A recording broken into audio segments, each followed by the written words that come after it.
Hello students, this is hint and solution of exercise 3.1 chapter 3 matrices NCERT maths class 12th. Now see the question number 1. In matrix A element दिया हुआ matrix A के 2 5 19 -7 35 -2 5/2 12 √3 1 -5 and 17. Right करा the order of matrix. तो देखो कितने हमारे रो हैं 1 2 3 रो है और कॉलम कितने हैं 1 2 3 4. तो ऑर्डर ऑफ मैट्रिक्स क्या हो गया number of row 3 cross number of column 4. So ये ऑर्डर ऑफ मैट्रिक्स हो गए.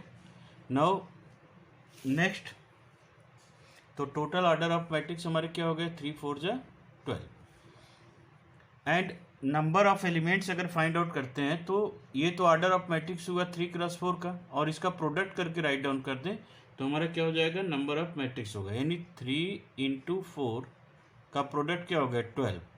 तो ये हो गया number of elements in this matrix. Now right the elements लिखना है A13 यानी फर्स्ट रो थर्ड कॉलम. तो फर्स्ट रो हमारा ये है इसके थर्ड कॉलम का एलिमेंट क्या है 19.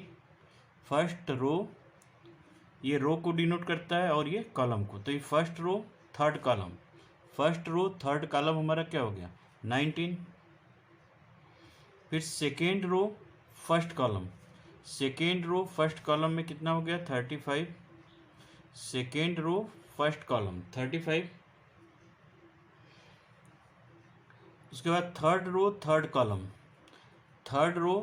कॉलम में क्या एलिमेंट है हमारा -5. सेकेंड रो फोर्थ कॉलम तो सेकेंड रो फोर्थ कॉलम का एलिमेंट क्या है 12. And next second row third column क्या है 5/2. तो इस तरह से हम each and every element find out कर सकते हैं अगर मैट्रिसेस दिया हुआ है. So students now let us see second question of this exercise. So students now let us see second question. If a matrix has 24 elements what are the possible orders it can have? What if it has 13 element. कह रहा अगर 24 element हैं matrix में तो उसके order क्या होंगे possible order. तो देखिए possible order of matrices has 24 elements. एक होगा 1 क्रॉस 24 और 24 क्रॉस 1 यानी 1 रो 24 कॉलम और 24 रो 1 कॉलम. नेक्स्ट 2 12 और 12 क्रॉस 2 और 3 × 8 और 8 × 3 4 × 6 और 6 × 4. तो इतने पॉसिबल ऑर्डर हो सकते हैं 1 24 24 1 2 12 12 2 एंड 3 8 8 3 4 6 एंड 6 4. तो जो फर्स्ट पार्ट है इस प्रोडक्ट का वो क्या शो करता है number of row and second part number of column. तो इस तरह से हम लोग ऑर्डर को फाइंड आउट कर सकते हैं अगर नंबर ऑफ एलिमेंट्स मालूम हो तो. सेकेंड पार्ट इसमें क्या बोला है order of matrices has 13 element. अगर 13 एलिमेंट हैं तो ऑर्डर क्या होगा. तो देखिए 1 × 13 हो सकता है या 13 × 1 हो सकता है. ये दो पॉसिबल केसेज हैं मैट्रिक्स के ऑर्डर के इफ द एलिमेंट हैज 13 है. अगर 13 एलिमेंट हैं तो उसके पॉसिबल ऑर्डर क्या हो सकते हैं 1 cross 13 and 13 cross 1. Now let us see question number third. So students let us see the question number third. If a matrix has 18 elements तो number of elements कितने हैं हमारे नंबर ऑफ एलिमेंट्स 18. कह रहा है what are the possible order. तो possible order क्या होगा, 1 into 18, 18 into 1, 2 into 9, 9 into 2, 3 into 6, 6 into 3। और कोई ऑर्डर यहाँ पे तो फॉर्म हो नहीं सकता, तो इतने ऑर्डर हमारे फॉर्म होंगे। अब इसी में नेक्स्ट क्वेश्चन दिया, next part, if it has 5 element. तो नंबर ऑफ एलिमेंट्स क्या कर रहा है कि नंबर ऑफ एलिमेंट्स क्या है, 5 है, तो ऑर्डर क्या होगा। सो ऑर्डर ऑफ एलिमेंट्स क्या होगा, 1 इंटू 5 एंड या तो 5 इंटू 1 का होगा, 1 इंटू 5 और 5 इंटू 1। तो ये पॉसिबल ऑर्डर है। So students, now let us see question number 4। Correct construct 2x2 matrix A दिया हुआ है Aij whose element are given. तो फर्स्ट केस में दिया हुआ है Aij equal to i plus J whole square by 2। तो देखिए 2x2 मैट्रिक्स बनाना है तो हमारा क्या होगा, A11, A12, A21, A22। तो ये आई की वैल्यू हो गया, ये जे की, यानी फर्स्ट पार्ट हमारा आई का और सेकेंड जे का। ये वैल्यू पुट कर देते हैं तो 1 + 1 हो गया 2, 2 का स्क्वायर 4 बाई 2 2 हो गया। उसी तरह से 1 2 तो 3 हो जाएगा, 3 स्क्वायर 9 बाई 2। यहाँ पे 2 1 3 स्क्वायर 9 हो गया एंड बाई 2। इसी तरह से यहाँ पे 2 2 दिया हुआ A22, तो 2 2 करेंगे तो 2 + 2 4, 4 का स्क्वायर 16 बाई 2 8। तो ये 2x2 मैट्रिक्स फॉर्म हो गया। नेक्स्ट हमारा दिया हुआ है second part I by J. 2x2 matrix find करना है तो पहले इस तरह से राइट डाउन कर लो आप, A11, A12, A21, A22। तो ये 2x2 मैट्रिक्स हो गया। अब वैल्यू पुट कर दीजिए इसके अकॉर्डिंग, 1 और 1, आई की भी वैल्यू 1, जे की भी वैल्यू 1, तो क्या होगा 1 होगा। आई की वैल्यू 1 और जे की वैल्यू 2, तो 1/2 हो गया। ये 2x2 मैट्रिक्स हो गया।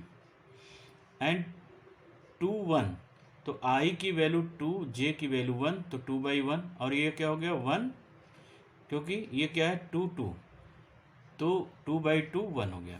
नाउ थर्ड पार्ट में आई जे इक्वल टू दिया है I plus 2j whole square by 2, I plus J whole square by 2।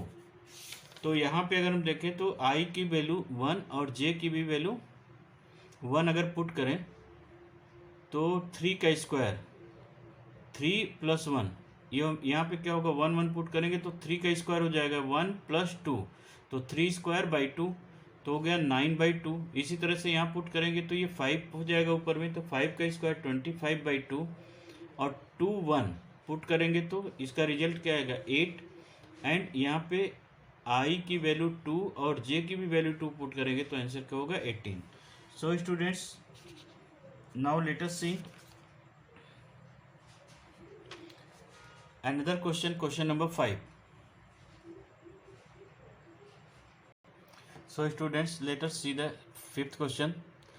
Construct a 3x4 matrix whose elements are given by Aij 1/2 modulus -3i plus j। तो देखिए question number 4 में हमने 2x2 matrix form किया था। यहाँ पे क्या है 3x3 matrix, sorry 3x4 matrix. तो हमने पहले इन जनरल राइट डाउन कर लिया A11, A12, A13, A14 and A21, A22, A23 and A24, A31, A32, A33, A34। ये 3x4 मैट्रिक्स हुआ। अब फर्स्ट केस में क्या करेंगे, A11 है तो आई की भी वैल्यू 1, जे की भी वैल्यू 1 पुट कर दें यहाँ पे, तो ये हो गया 1। उसी तरह से आई की वैल्यू 1, जे की वैल्यू 2 पुट कर दें यहाँ पे, तो आंसर आएगा 1/2। सिमिलरली ये इसके करस्पॉन्डिंग नंबर्स को हम पुट करके जो है एलिमेंट फाइंड आउट कर सकते हैं। तो अगर ये नंबर पुट किया तो हमारा जो मैट्रिसेस हुआ 3x4 का, वो हो गया 1, 1/2 0, 1/2, 5/2 2, 3/2 1। ये हो गया 4, 7/2 3 5। तो ये 3x4 मैट्रिक्स हुआ।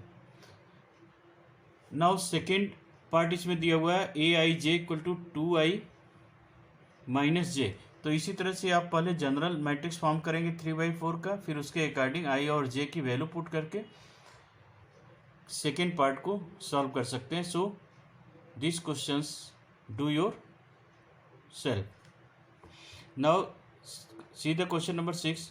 करा the value of XYZ from the following equations. XYZ की वैल्यू फाइंड आउट करनी है।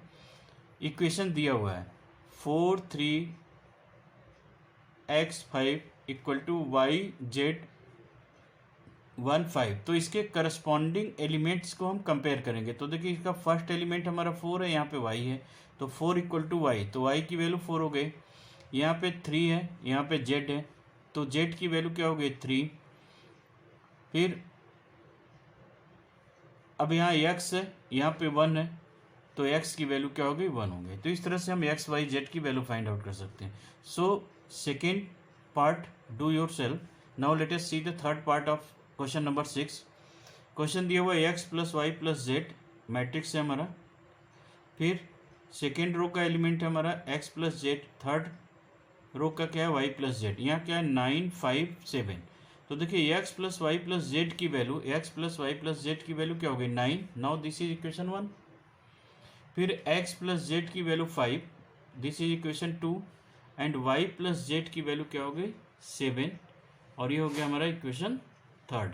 Now from first and second, first और सेकेंड को देखिए तो x प्लस जेड की वैल्यू यहाँ पुट कर देते हैं। x प्लस जेड की 5 पुट करेंगे तो क्या होगा हमारा from first and second x plus z, putting the value of x plus z in this question equation, तो हो गया 5 plus y equal to 9। So y की वैल्यू क्या होगी 4।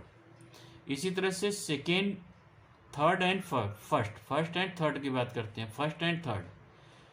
तो y प्लस जेड की वैल्यू पुट कर दीजिए फर्स्ट एंड थर्ड में, y प्लस जेड की वैल्यू 3, तो x plus 7, y plus z की वैल्यू 7 हुआ, तो x plus 7 equal to 9, x की वैल्यू हो गई 2। इसी तरह से अब x और y की वैल्यू तो आ गई, इसको इक्वेशन 1 में पुट कर दीजिए, y प्लस x की वैल्यू इक्वेशन 1 में, तो 4 और 2 6 हो गया, और माइनस करेंगे तो z की वैल्यू क्या हो गई 3। सो इस तरह से हम लोग किसी भी अननोन वेरिएबल्स की वैल्यू फाइंड आउट कर सकते हैं। So students now let us see question number 7। So students question number 7 question number 6 की तरह है ये, तो do yourself. Now see the question number 8। Question number 8 में दिया हुआ है matrix A equal to AIJ M cross N, M cross N matrix है। करा is a square matrix, is a square matrix if, option दिया हुआ है। देखिए ये स्क्वायर मैट्रिक्स तभी होगा जब m इक्वल टू n हो जाए, m इक्वल टू n होगा, यानी m और n दोनों अगर इक्वल हैं तभी ये स्क्वायर मैट्रिक्स होगा, अदरवाइज स्क्वायर मैट्रिक्स नहीं होगा। तो इसका ऑप्शन सी हमारा राइट आंसर है। Now question number 9 question number 6 की तरह ही है, तो ये MCQ है, so do your self. Question number 6 की तरह यहाँ पे x y की वैल्यू फाइंड आउट करनी है, so do yourself. Now question number 10, question number 10 में देखिए दिया हुआ है the number of possible of order 3x3 की मैट्रिक्स फॉर्म करनी है। ईच ऑफ द इंट्रीज क्या है हमारे पास 0 एंड 0 और 1, या तो 0 या तो 1 से, 0 और 1। तो देखिए 3x3 अगर मैट्रिक्स हमको फाइंड आउट करनी है तो क्या होगा A11 A12 A13 A21 A22 A23 A31 A32 A33, ये 3x3 मैट्रिक्स है। अगर A11 को हमको फिल करना है तो कितने वेज हो सकते हैं 2 वेज। इसी तरह से A12 को करा दिस और दिस, ये नहीं कहा कि 1 टाइम्स में एक ही यूज़ करेंगे, तो 1 2 को अगर करना है तो भी ये क्या होगा 2 वेज। तो अगर हम देखें तो 1 2 3 4 5 6 7 8 9, तो 1 2 3 4 5 6 7 8 9, तो 9 वेज हो सकते हैं और एक एक वेज में क्या होंगे, 2 होंगे। तो टोटल नंबर ऑफ वेज कितने होंगे, नंबर ऑफ वेज हमारा पहला क्या होगा, A11 2 से, A22 भी 2 से, दो तरीके से, A33 2, फिर 2 2 2, इसी तरह से हमारे 1 2 3 4 5 6 2, फिर 2, और ये 9 एलिमेंट्स है तो 9 तरीके से हम इसको फिल कर सकते हैं, 1 2 3 4 5 6 7 8 एंड 9। तो देखिए ये इसको फिल करने के लिए 2 तरीके, इसको फिल करने के लिए 2, इसको फिल करने के लिए 2, तो एक रो में 3 हो गया, फिर दूसरे रो में भी 3, और फोर्थ और थर्ड रो में भी 3, तो टोटल क्या हो गया 2 टू द पावर 9, और इसका आंसर क्या हो गया 5 1 2। तो ऑप्शन इसमें कौन सा दिया हुआ है, डी, तो option D is right answer. So students, now let us see the introduction part of exercise 3.2.